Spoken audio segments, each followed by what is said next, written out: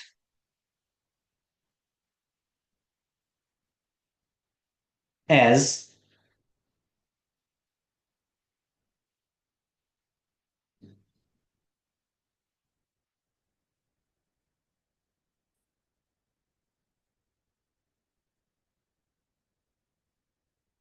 okay, it's twice the particle horizon at time at tau cmb over dA at tau cmb. But this, as we have seen before, is 2 tau cmb over tau 0 minus tau cmb, but this is 0.036 radians, which is about 2 degrees. What does it mean? This means that any two photons with an angular distance larger than 2 degrees in the CMB today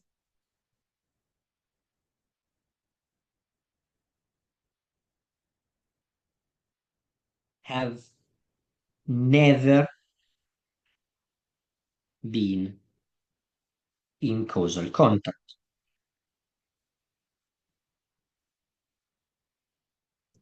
So, what do we expect? Well, we would expect the CMB to be made of many patches of 2 degrees times 2 degrees of homogeneous temperature, but many patches of it with different temperatures per patch. But this is not so. If you also take the maximal possible, like 2 pi distance in the sky, you would already, sorry, pi, of course, not 2 pi, you would see clearly that the temperature is the same. So, but we don't see patches of 2 degrees times 2 degrees in the CMB, but rather a homogeneous temperature throughout.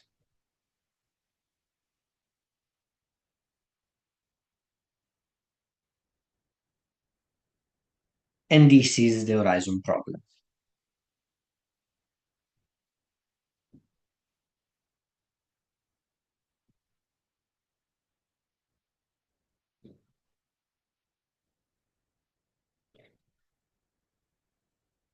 To photons which are outside the particle horizon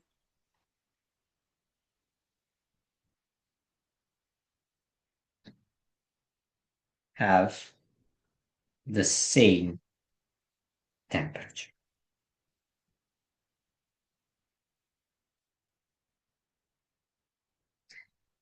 So one could be agnostic and say, well, okay, it's just a matter of fine tuning. What's the matter? Well, okay, you can take this approach, but I would say that this is very, very, I mean, I would be rather uncomfortable with that amount of fine tuning. So you don't have 2 by 2 patches, but you have the whole celestial sphere which have the same temperature. So this is interesting, okay? Let's see the flatness problem.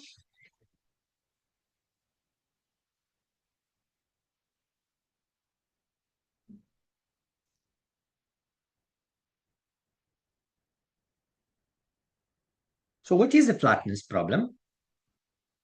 So from now on,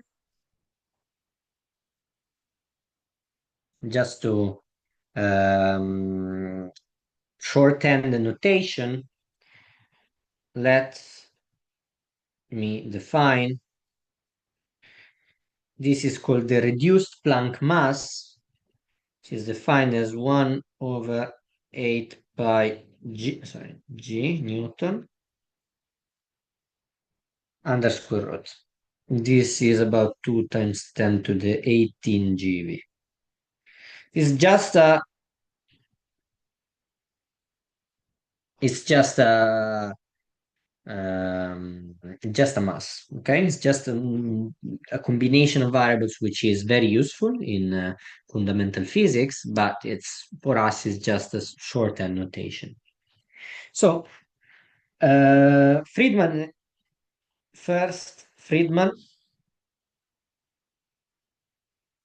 can be written as h squared equal m Planck squared, sorry, 1 over m Planck squared, 1 over 3 m Planck squared times rho plus k over a squared. Okay, so let me define rho critical that we've already defined in the past, but today, now we define it with respect to time, it's just 3 m Planck squared h squared. Okay, for different h. The time evolution of h influences the time evolution of rho critical. Notice that for rho exactly equal to rho critical, the curvature must be zero. Okay? Then define the time-dependent curvature parameter, which is omega k of t, defined as rho critical of t minus rho of t over rho critical of t. Okay? Then we rewrite using Friedman equation, rho is rho critical plus 3, sorry, plus k over 3 m Planck squared a squared.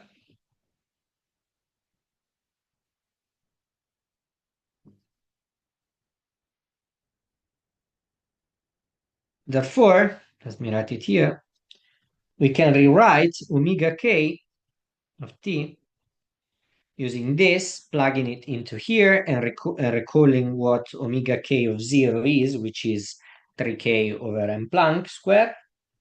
This is just a0 h0 squared over ah squared times omega k of 0. Good. Now, we know from measurements that today omega k of 0 is smaller than 0.001. It's very small.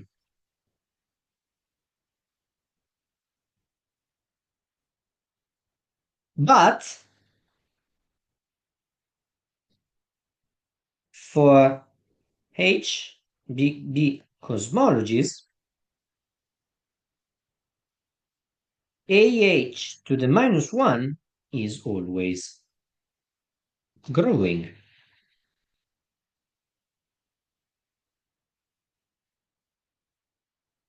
Therefore, omega k of t with t smaller than t0 must have been even smaller.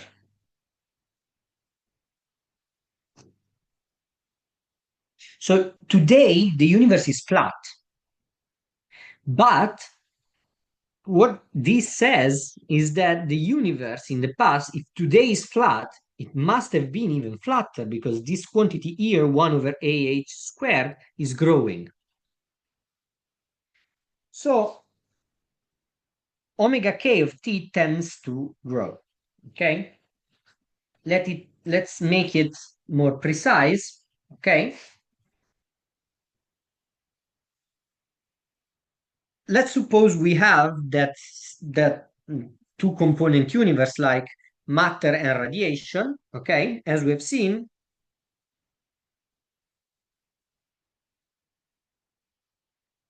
for a two component matter radiation universe, ah to the minus 1 is approximately a over square root of a plus a equality, right? Which means that omega k of t will go as a squared over a plus a equality.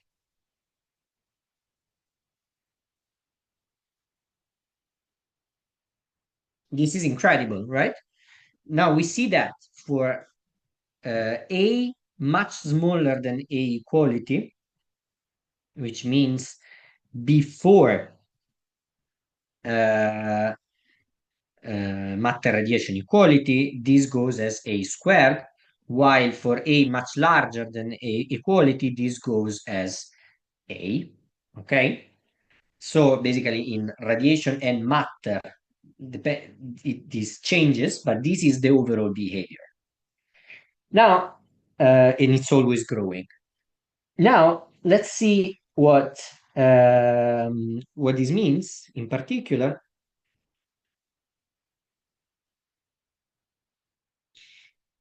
At T equality, we get that omega k at T equality must have been smaller than 10 to the minus 6. Okay, much smaller. And before that, as we have seen, this decreases as a squared, so very, very quickly, which means that at electroweak scale, so at T electroweak, as we've seen, it's far back in the past, but it's closer to the initial conditions of the universe, then omega k at T electroweak must have been smaller than 10 to the minus 30. So this is a huge amount of fine tuning. Okay. So to match observed data, we need 10 to the minus 30 fine tuning at electroweak scale. This is something a bit puzzling. Okay. You don't like it.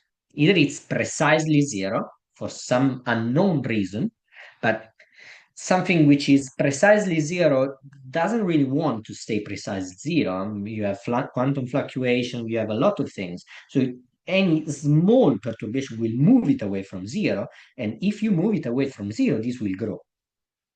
Okay. Okay, let me, before telling you how to solve these problems, let me ask you if there is any question.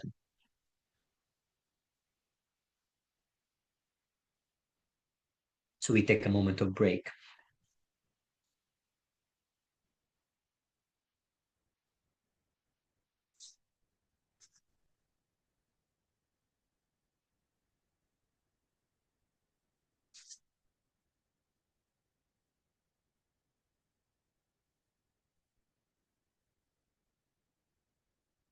Okay, I don't see anything. I'll wait a couple of minutes just to be sure.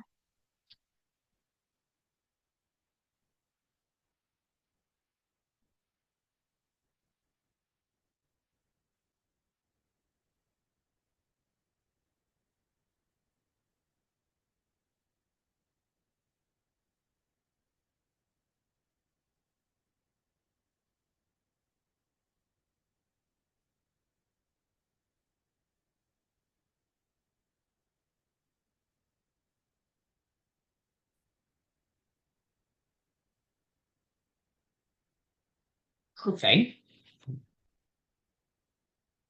So please, if you have any question also during the lecture, don't hesitate, just ask away. Okay. Very good. So what's the solution? I mean, a solution. So we have seen that both the horizon and flatness problems are linked to,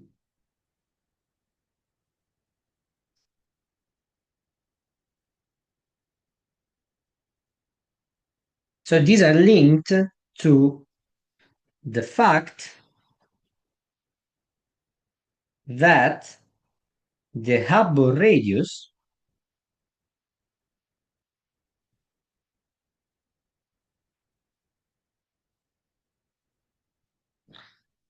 is growing.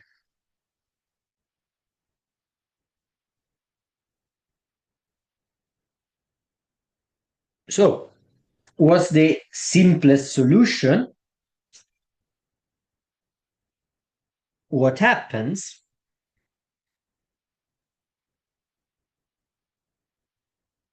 if AH is decreasing?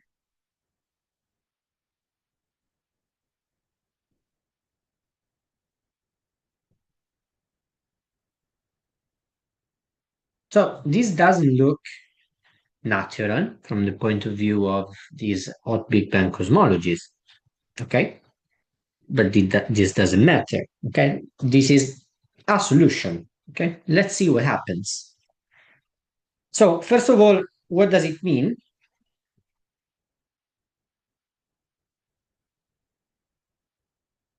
Well, we want ddt of AH to the minus 1 to be smaller than 0. This implies that minus A double dot over A dot squared is smaller than 0, which implies that A double dot is positive.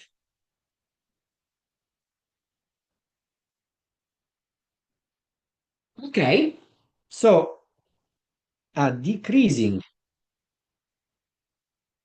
Hubble sphere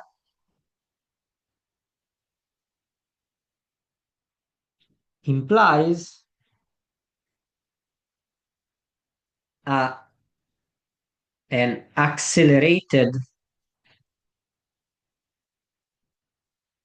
expansion.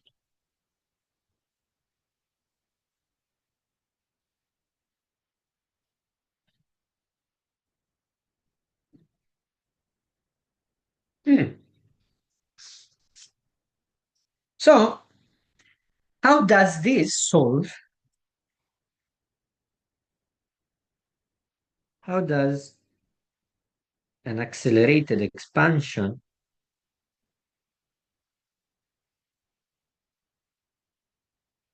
solve horizon, let me call it just H, and flatness problems?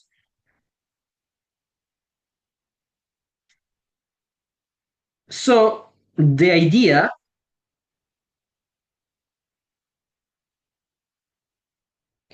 is that we are making dH of tau actually much larger than AH to the minus 1. Why? Because dH of tau will then go not as AH, but as AI, HI to the minus 1. Okay? So let's see how is it possible.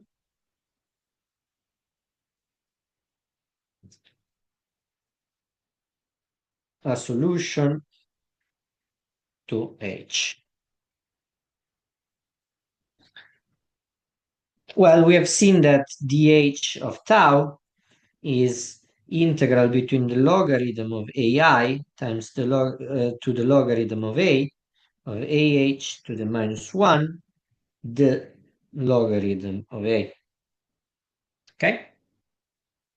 Very good. Now, if AH to the minus 1 is growing, then this integral is dominated by late time contribution. But if AH to the minus 1 is decreasing, okay, then AH to the minus 1, sorry, if AH to the minus 1 is decreasing,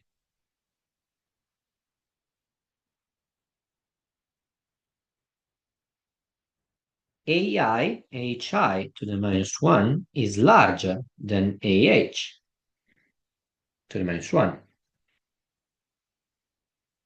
And so, early time contributions win over late times.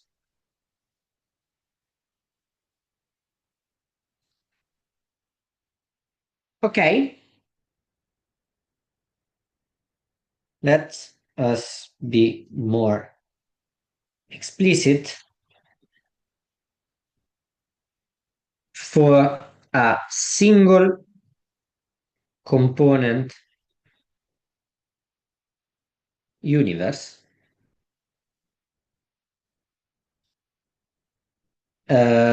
using Friedman equation, we can see that AH to the minus 1 is H0 to the minus 1 times A to the minus 1 half times 1 plus 3 omega.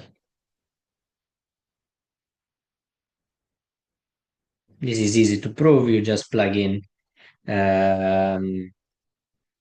It's not equal actually. It's say squiggle. Very good. Then dH of A is H0 to the minus 1 over 1 plus 3 omega times A to the 1 half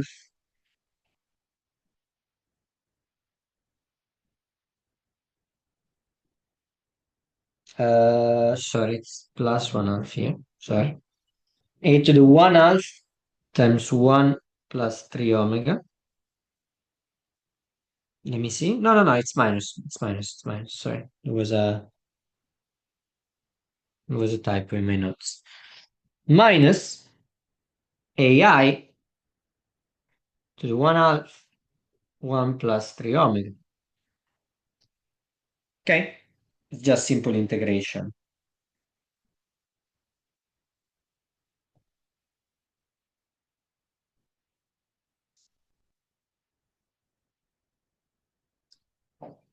Okay? But then, and then this is, as we have said, is tau minus tau I. Okay? But then, let's see what this gives us. we want accelerated accelerated expansion, i.e. A double dot positive. Using the second Friedman equations, what we get is, so second Friedman equation states that A double dot over A is equal to minus 1 over 6m Planck squared times rho plus 3p. But which for a barotropic fluid reduces as 1 minus 1 over 6m Planck squared times 1 plus 3 omega rho. But if we want this to be positive, since there is a minus sign here, then 1 plus 3 omega must be negative, which means that omega should be smaller than minus 1/3. Now, as we have said, no normal fluid does this thing. Okay, there is no usual fluid that does this. Also, this implies a violation of the of the strong energy condition. So what is the strong energy condition? So what are the energy conditions in GR? Well, in GR, so you in special relativity, you know that the energy in general is always positive. Okay? E is always positive. Here in GR, the statement that E is always positive is not well defined. So you need some conditions to enforce it, okay? Geometrically. The strong energy condition says that um, for any future pointing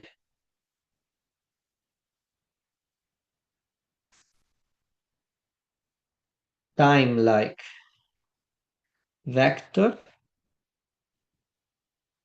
call it x mu, capital X mu.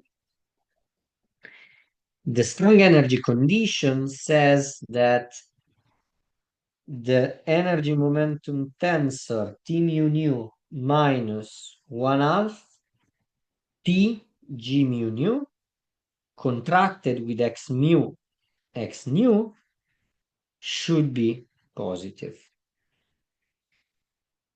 Okay, but for FLRW, this implies omega larger or equal to minus 1/3.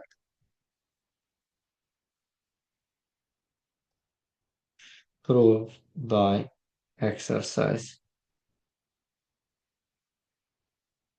This is a nice proof. If you want, you just take the form of the energy momentum tensor and pick a specific choice for this x mu. I will put it in the problem sets, but this is very interesting. This implies that omega is larger than minus 1/3. So any fluid that wants to give an accelerated expansion must violate the strong energy condition. Okay? Okay. But then if it's true, okay, but then what we call tau I, okay, which is 2h0 to the minus 1 over 1 plus 3 omega AI to the 1/2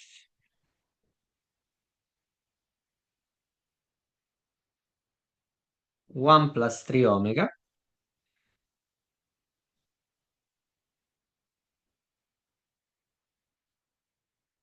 for omega smaller than minus 1/3, this goes to minus infinity. As AI goes to 0, this goes to minus infinity. So tau I is no longer finite. This is the most important thing. The conformal time at the beginning, so at the singularity, if you want, is no longer finite, which means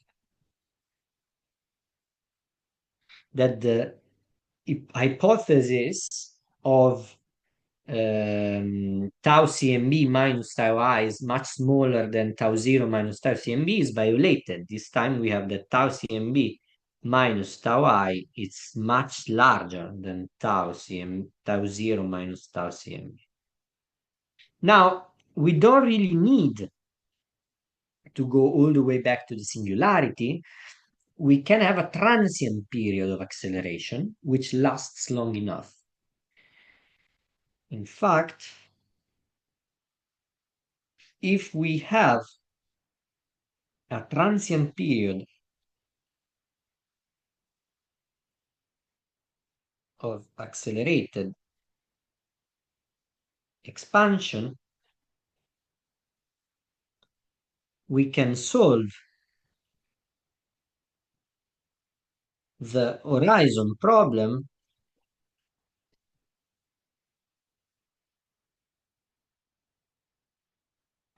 if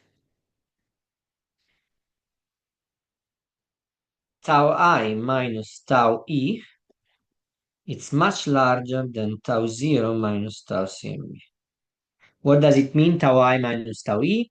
Where tau I is the beginning of the accelerated period and tau E is the end. Okay? Very good. So this is the condition to solve the horizon problem, because at that point, what we have is a picture that looks more like this. Let me draw it for you.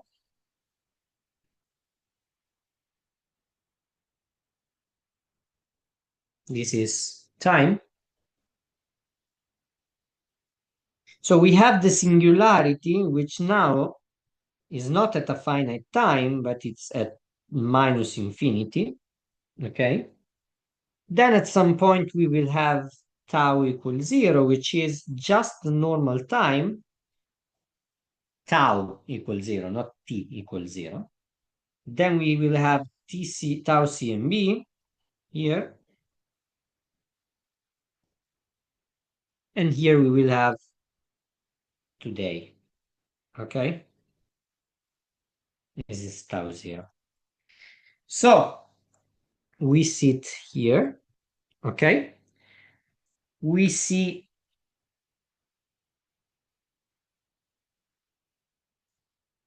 what's going on here. This is point P. This is point Q. These have certain light cones, but this time this light cone doesn't end here. Okay, it goes all the way back to minus infinity.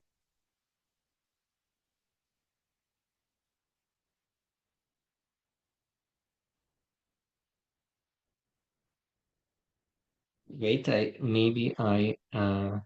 yes, let's draw it better. So we have this and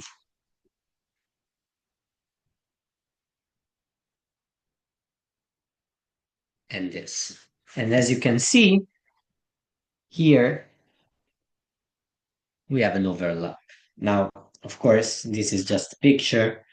This is at infinity, so these light cones intersect always whenever these P and Q are.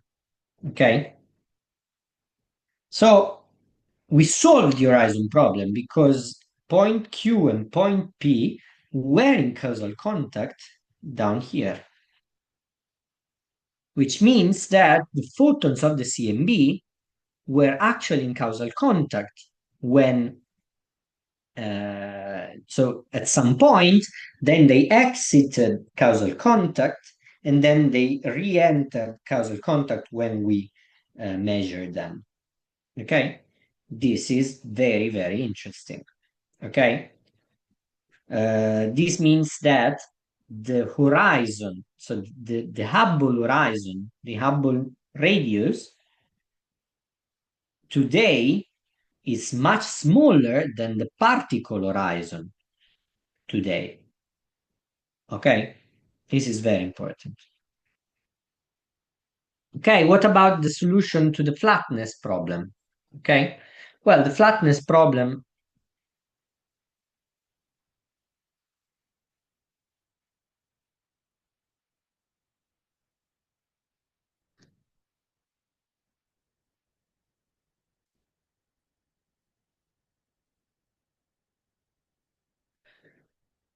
as we said, we have that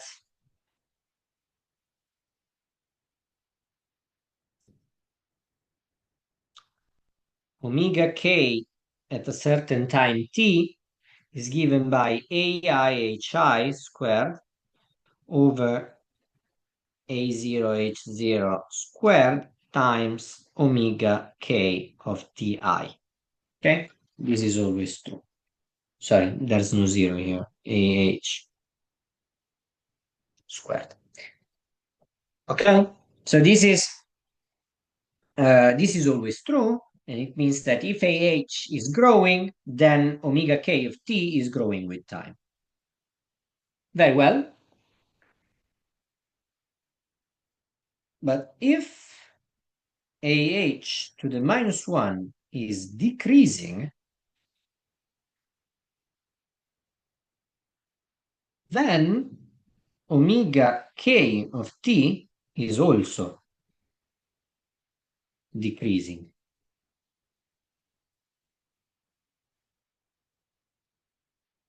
Um, let me write it. Okay, let me consider the Friedman equation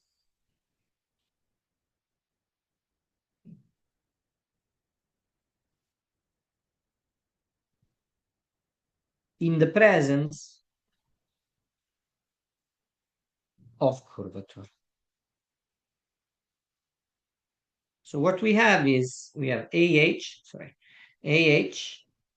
squared is going to be AH at the initial time, okay, square times. We have 1 minus omega k at t initial times A over A initial. And suppose the universe is filled by a fluid with equation of state omega. This is 1 plus 3 omega. And then we have plus omega k of t initial. This is just the Friedman equation. You manipulate, you insert rho, how rho goes with A, okay, with the generic omega. Now, using the variable n, which is the number of e-folds, which in with respect to the initial time, okay, we write it this way. We get, so we can write this equation and in particular substitute in this Friedman equation in omega k and using n. And this has a very simple expression, which is omega k of n is omega k at the initial times e to the 1 plus 3 omega n over 1 minus omega k of t initial plus omega k of t initial e to the 1 plus 3 omega n. Now, one can easily prove that if you just take the derivative with respect to n of this thing,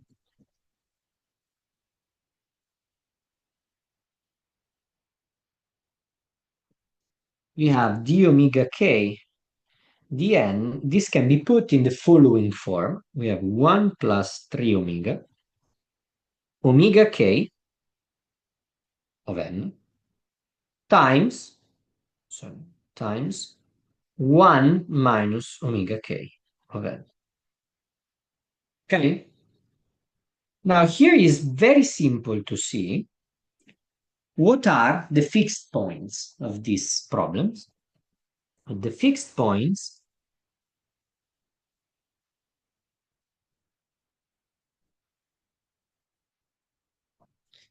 are omega k equals 0 and omega k equal 1. The stability, so which one of the two is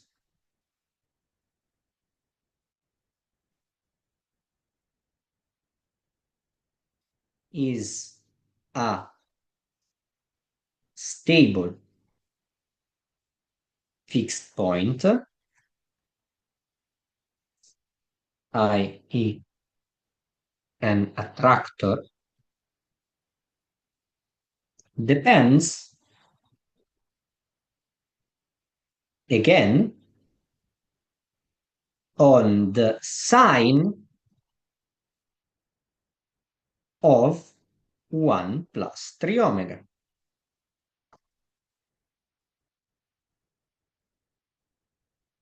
In particular,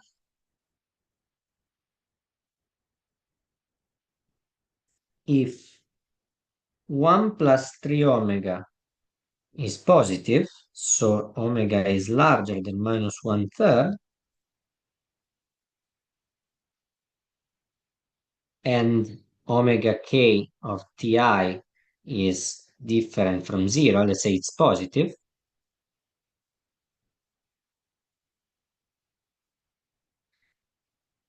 the solution will approach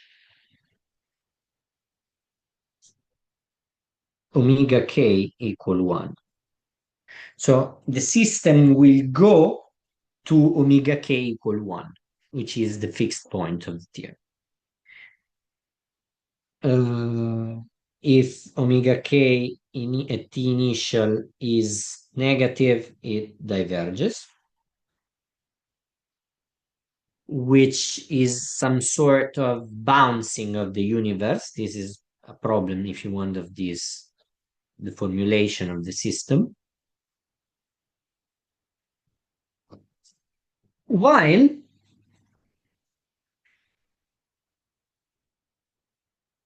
if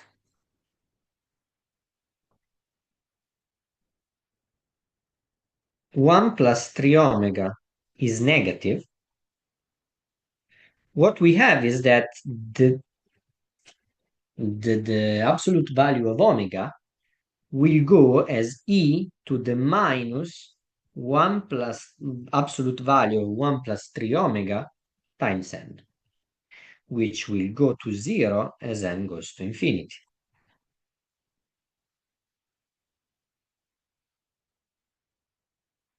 This means that an accelerating period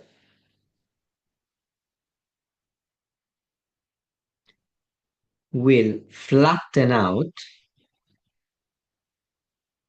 the universe.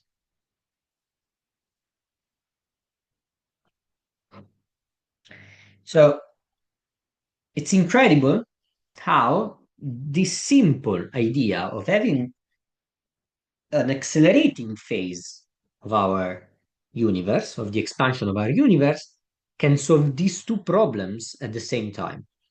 Okay.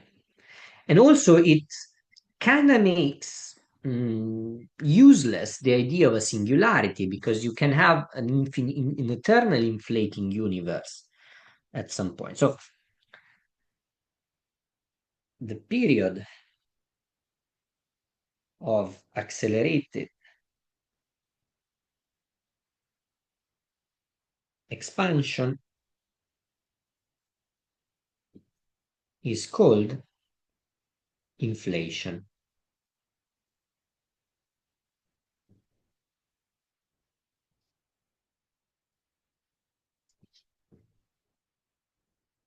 So, in this last 10 minutes, I will tell you a bit more about inflation, but I will not tell you what kind of fluid makes inflation possible. This will be the topic of next lecture. What I'm going to do now is to tell you a bit more about the dynamics of inflation. So, uh, how to quantify and how to give some conditions on inflation, which are very important conditions, okay, very precise conditions. So, conditions for inflation.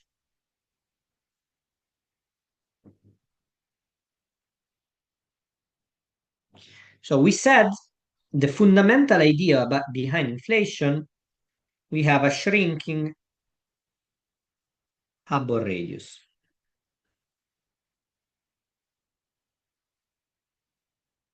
So what we have is the derivative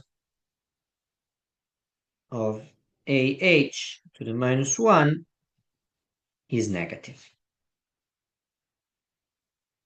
Let's rewrite this in a different way. So let's explicitate this by keeping H in the game. So we have AH to the minus 1. This is minus A dot H plus AH squared over AH squared. We can collect an A up top and downstairs. So we have 1 minus 1A, 1 over A, H squared plus H dot over H squared, which at the end of the day can be written as minus 1 over A times 1 minus epsilon H, where we defined epsilon H to be minus H dot over H squared, which is nothing but minus the derivative with respect to the number of e-folds of the logarithm of H.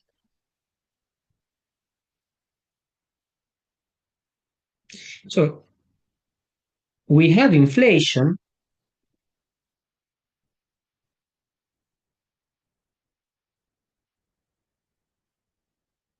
if, let's look here, so this quantity has to be negative. We have a minus sign here. This is positive.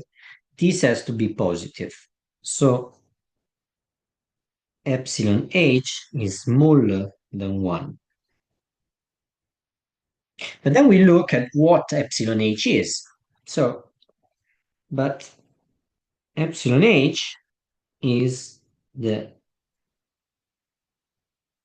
variation of h.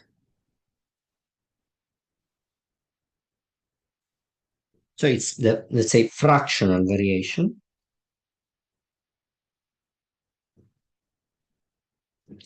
So what does it mean? Well, it means that inflation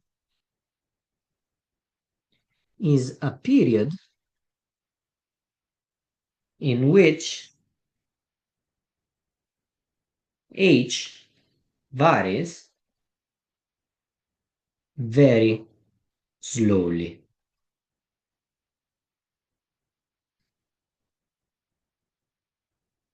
In fact, we will often assume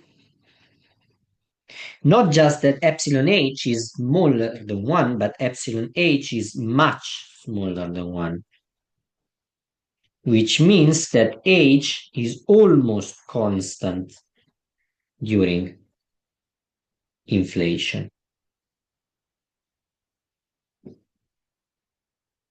This is very important, okay? In fact,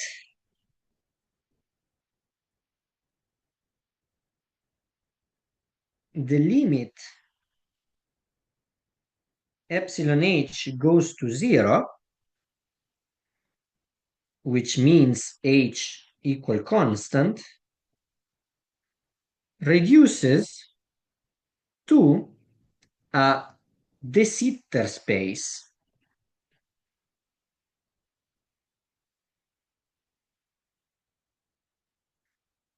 where ds squared is dt squared minus e to the 2ht dx squared. Okay? So when epsilon goes to 0, so the variation rate of h is exactly constant. This is called the Sitter space, and it's a space with a positive cosmological constant.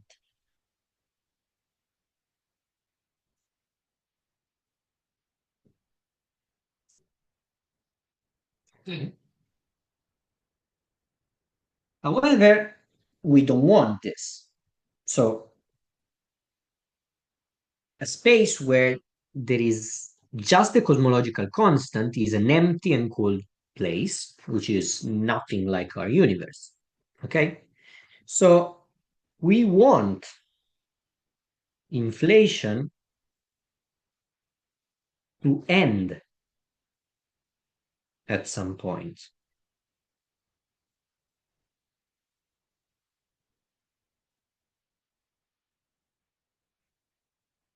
So we will have to get something like epsilon h much smaller than 1, but epsilon h not equal 0. Okay? Moreover, we want inflation to last sufficiently long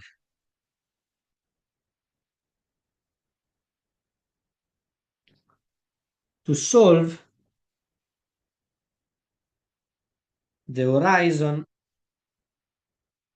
and flatness problem.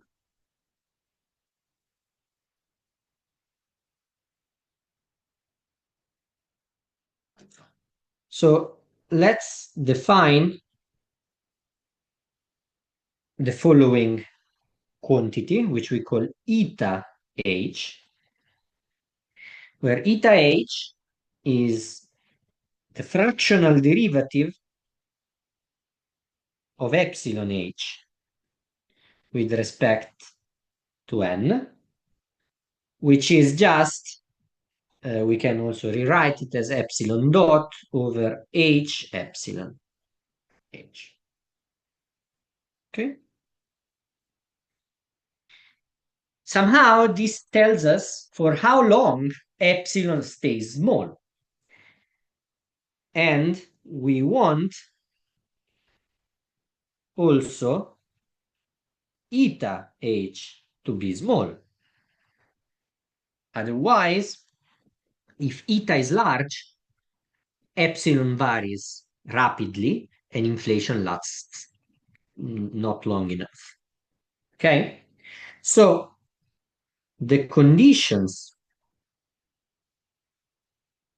for slow roll inflation,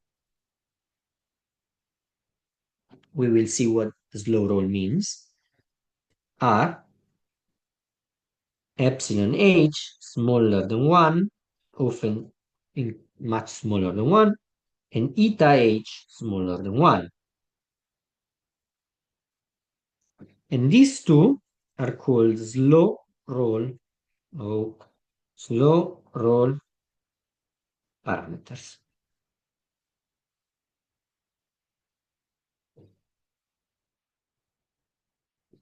Okay. Good. I'll stop here. Next lecture, we are going to see the first thing we will do is how much inflation do we need to solve the flatness and horizon problem, like quantitatively, which will be very fast, an estimate. And then we will see what inflation really is. So, what kind of fluid can give us this weird behavior of having a quasi de Sitter behavior for a period of time and then uh, just acting as something else? Okay, and then we will see that we need something which is dynamical. Okay, oops, sorry. We will need something which is dynamical. Okay. Please, if you have any question, ask. I will try to answer it.